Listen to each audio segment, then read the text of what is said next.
الحمد لله وكفى وسلام على عباده الذين اصطفى۔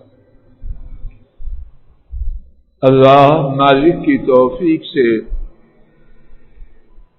قربانی کے حوالے سے کتاب و سنت کی روشنی میں باتیں پڑھ رہے ہیں۔ آج کا سبق ہے قربانی کا نماز عید کے بعد۔ سبق کے آغاز کے ساتھ ہی اس بات پر میں آپ ضرور غور کریں کہ ہمارے دین میں کس قدر تفصیلات ہیں۔ اب دیکھیے قربانی کی بات شروع ہوئی ہے، کن کن سوالات کے جوابات ہمارے دین نے صدیوں پہلے سے دے۔ جانور کے بارے میں خصی ہو نہ خصی ہو، پڑھتے جائیں سینہ کھلتا جاتا ہے۔ تو جس دین میں اس جانور کے حوالے سے اتنی زیادہ باتیں ہیں جو سال میں ایک دفعہ قربان کرنا ہے، تو باقی معاملات میں دین نے ہمیں بغیر رہنمائی کے چھوڑا۔ اور کتنا محروم ہے وہ کہ جسے رہنمائی میسر نہ ہو، اور اس سے بڑا محروم ہے وہ کہ رہنمائی میسر ہونے کے باوجود وہ اس سے اپنے آپ کو محروم رکھے۔ ہمارے دین میں کوئی کمی نہیں۔ اب معاملہ اللہ تعالی نے ہمارے ہاتھ میں دیا ہے، اس سے رہنمائی لینا ہے یا نہیں لینا، اور اللہ ہمیں لینے والے خوش نصیب لوگوں میں شامل کرے۔ صفحہ 50 کی آخری سطر، قربانی کے وقت کی ابتدا نماز عید کے بعد ہوتی ہے۔ اس بارے میں 3 باتیں اللہ مالک کی توفیق سے۔ پہلی بات، حضرت صلی اللہ علیہ وسلم نے نماز عید سے پہلے قربانی کرنے سے منع فرمایا۔ امام بخاری اور امام مسلم اور رحمہ اللہ تعالی نے حضرت براء رضی اللہ عنہ سے روایت کیا کہ انہوں نے کہا، ایک دن رسول اللہ صلی اللہ علیہ وسلم نے نماز پڑھائی اور ارشاد فرمایا، من صلی صلاتنا واستقبل قبلتنا فلا يسبح حتى ينصرف۔ جس شخص نے ہماری نماز پڑھی اور ہمارے قبلہ کی طرف رخ کیا تو وہ نماز عید سے واپس جانے سے پہلے قربانی نہ کرے۔ دوسری بات، اگر کوئی شخص نماز عید سے پہلے اپنی قربانی کا جانور ذبح کرے گا تو وہ قربانی شمار نہ ہو۔ امام بخاری اور امام مسلم اور رحمہ اللہ تعالی نے حضرت براء رضی اللہ عنہ سے روایت کیا کہ انہوں نے بیان کیا کہ نبی کریم صلی اللہ علیہ وسلم نے ارشاد فرمایا، ان اول ما نبدا به فی یومنا ھذا، اس دن میں بے شک ہم جو سب سے پہلے کام کرتے ہیں، ان نصلی، پھر کہ ہم نماز پڑھیں، ثم نرجع فننہر، پھر ہم لوٹتے ہیں اور قربانی کرتے ہیں۔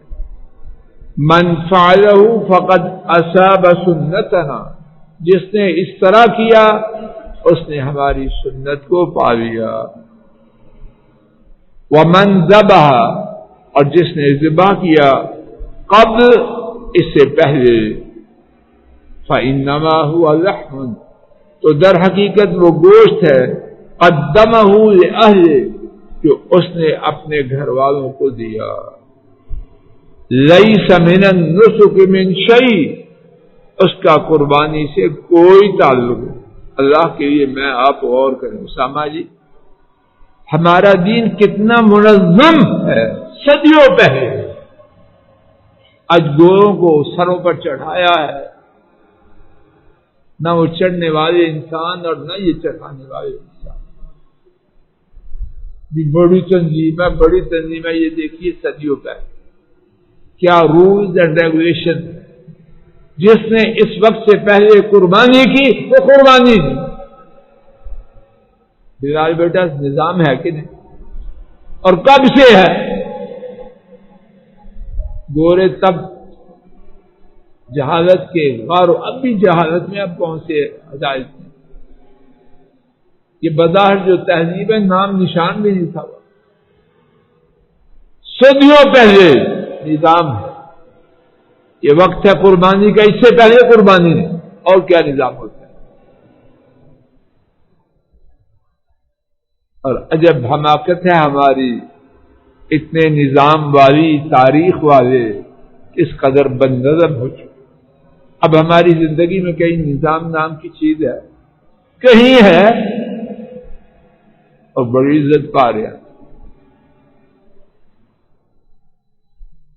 تیسری بات، نماز عید سے پہلے قربانی کا جانور ذبح کرنے والے کے بارے میں حضرت صفحہ 52 پہ حضرت صلی اللہ علیہ وسلم نے یہ حکم دیا ہے کہ وہ نماز کے بعد ایک دوسرا جانور قربانی کے لیے ذبح کرے. اور یہاں یہ بات ران صاحب جی چھٹیوں پہ زور رکھا ہوا ہے. نظام ہے اسلام میں، پہلے جانور ذبح کیا اس کی کوئی حیثیت نہیں، دوبارہ کر. کہتے ہیں سختی بڑی ہے، سختی بڑی. جب انسان بنانا ہے نظام کی پابندی تو ہے. اب دیکھ لیجیے. اور نبی پاک صلی اللہ علیہ وسلم سے کوئی سراپا رحمت ہے مخلوق میں سے، اور خالق ارحم الراحمین ان کی شریعت ہے. نہیں جی کوئی نہیں جی. نظام اسی طرح چل. نماز عید سے پہلے قربانی کا جانور ذبح کرنے والے کے بارے میں حضرت صلی اللہ علیہ وسلم نے یہ حکم دیا کہ وہ نماز کے بعد ایک دوسرا جانور ذبح کرے.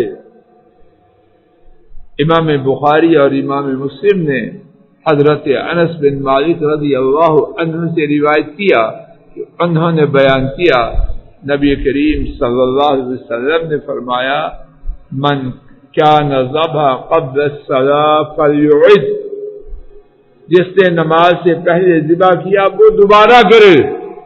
اللہ اکبر. قربان جائیں اس دین پر اور کتنا ماتم کریں اپنی نالائقی.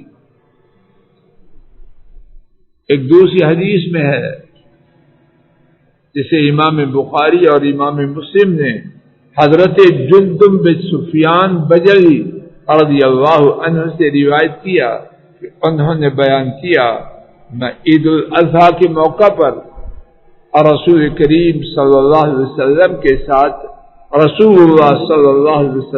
ساتھ تھا. جب آپ لوگوں کو نماز پڑھا چکے تو دیکھا ایک بکری ذبح کی ہوئی ہے.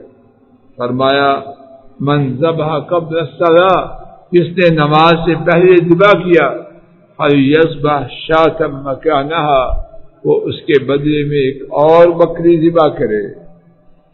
ومن لم یکن ذبح فلیذبح علی اسم اللہ، جس نے ابھی ذبح نہیں کیا وہ اللہ کے نام کے ساتھ ذبح کرے. یا اللہ ہمیں اپنے دین کی عظمت سمجھنے کی توفیق عطا فرما اور یہ عظمت ہماری نسلوں میں جاری فرما. دین پر چلنے کے لیے دین کی عظمت کا یقین بہت بڑی بات. بدبختی کا عالم یہ ہے دین پر چلنا تو دور کی بات، دین کی عظمت نظر نہیں آتی. دین والے دین چھپاتے پھرتے ہیں. جب دین کی عظمت کا یقین نہ ہوگا حسنین بیٹا، جب دین کو عظیم نہیں سمجھیں گے دین پر چلنا مشکل ہو جائے گا. جب دین کو عظیم سمجھیں گے جہاں بھی ہوں گے جیسے بھی ہوں گے انشاءاللہ دین کو سر کی چوٹی پہ رکھیں گے اور دین کے ساتھ ہم بھی بلند ہوں گے. ہم نے دین کو ذلیل کیا، اللہ نے فوری سزا ہمیں یہ دی کہ دنیا میں ذلیل ہو. اور عزت کی راہ یہ ہے اپنے دین کو عظیم سمجھیں، اس کی عظمت کو مانیں، انشاءاللہ بلند ہوں گے دنیا میں بھی آخرت میں بھی. اللہ مرنے سے پہلے یہ عظمت ہمارے نصیب میں فرمائے. اے اللہ ہماری مجلس کو مبارک بنا مبارک بنا مبارک بنا، کہنے سننے کی غلطی کو معاف فرما. اے اللہ ہمارے بیماروں کو شفا دے، پریشانوں کی پریشانیوں کو دور فرما، دکھیوں کی مدد فرما، مظلوموں کی نصرت فرما. اے اللہ بگڑے ہوئوں کی اصلاح فرما، بٹکے ہوئوں کو سیدھا فرما، بے اولادوں کو مولا کریم نیک اولاد عطا فرما. اولاد والوں کی اولادوں کو ان کی آنکھوں کی ٹھنڈک بنا. رشتوں کے لیے پریشان ماں باپ کی مدد فرما، بہترین رشتے عطا فرما. اور رشتوں کے بعد پریشان ماں باپ ان کی مولا کریم مدد فرما. اے اللہ امت پہ جو عذاب آ چکا ہے ہماری کرتوتوں کی وجہ سے، اے اللہ ہمیں معاف فرما، ہمیں معاف فرما، ہمیں معاف فرما. اس عذاب کو دور فرما اور اپنی رحمت سے گناہوں کو معاف کر کے اپنا پسندیدہ بندہ بنا. اے اللہ ہمارے تمام معاملات کو سدھار دے، نیک حاجات کو پورا فرما دے، پریشانیوں سے نجات دے دے. ایمان، عافیت، صحت، تونگری، اپنی محتاجی اور پوری کائنات سے بے نیازی والی زندگی عطا فرما. اے اللہ خاتمہ ایمان پہ ہو. اے اللہ حسب تالوں عدالتوں جیلوں تھانوں میں ذلیل و خوار ہونے والی زندگی سے محفوظ فرمانا. اے اللہ ایمان و عافیت والی زندگی اور ایمان و عافیت والی موت عطا فرمانا. اے اللہ ہمارے ماں باپ پہ، آباء و اجداد پہ، اعزاء و اقارب پہ، اہل و عیال پہ، بہن بھائیوں پہ، پوری امت پہ اپنی رحمت کی برکھا برسا. ربنا تقبل منا انك انت السميع العليم وصلى الله تعالى على خير خلقه وعلى آله وأصحابه وأهل بيته وأتباعه إلى يوم الدين آمين يا رب العالمين.